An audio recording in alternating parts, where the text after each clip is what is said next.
बात करते हैं बीएसई से रिलेटेड कुछ इंपॉर्टेंट न्यूज़ एंड अपडेट्स के बारे में। सो दोस्तों, आप सभी को पता है कि बीएसई एक एक्सचेंज है जो कि कैपिटल मार्केट में काम करती है, और कैपिटल मार्केट से जुड़ी जितनी भी कंपनीज़ हैं वो सभी काफ़ी ज़्यादा डिपेंड करती है एफएनओ सेगमेंट पे।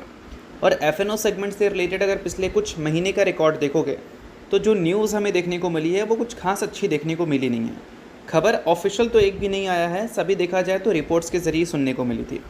सबसे पहली रिपोर्ट हमें ये देखने को मिला था कि एफएनओ में जो हमें वीकली एक्सपायरी देखने को मिलता है उसको सेबी हटा सकती है। फिर इसकी जब क्लैरिफिकेशन मांगा गया था सेबी से, तो सेबी ने इस चीज़ को डिनाई कर दिया था कि नहीं, हाँ ऐसा हम कुछ नहीं सोच रहे हैं। फिर सेबी के चेयरपर्सन ने स्टेटमेंट ने बोला कि हम इक्विटी डेरिवेटिव के जो टेन्योर हैं उसको बढ़ाने वाले हैं।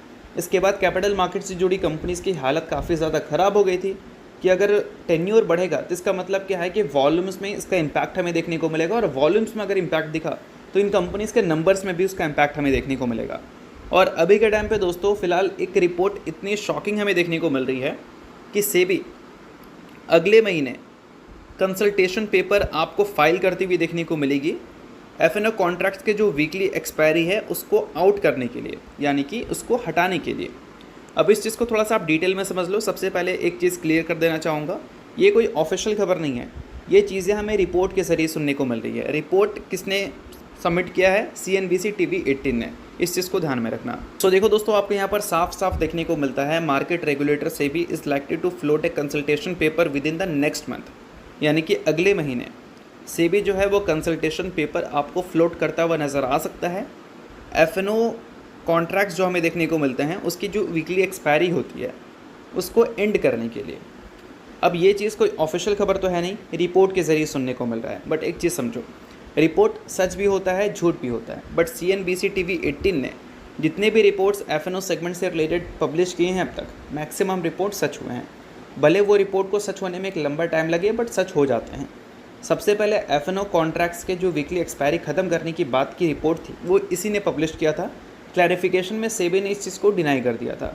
फिर 21 अगस्त को सेबी के जो चेयरपर्सन हैं उनके ही स्टेटमेंट हमें देखने को मिले थे कि हाँ, इक्विटी डेरिवेटिव के जो टेन्योर हैं उसको वो बढ़ाने वाले हैं। और अब CNBC TV18 ये बोल रही है कि अगले महीने ये इसको इम्प्लीमेंट करने के लिए कंसल्टेशन पेपर फ्लोट करते हुए नज़र आएंगे। तो काफ़ी बड़ी रिपोर्ट है, इस चीज़ को बिल्कुल भी इग्नोर मत करना। और साथ में दोस्तों ये भी मेंशन किया गया है रिपोर्ट में कि सेबी जो है वो एक और चीज़ कंसीडर कर रही है, और वो ये है कि सेम डे एक्सपायरी भी हमें देखने को मिल सकती है सभी एक्सचेंज में।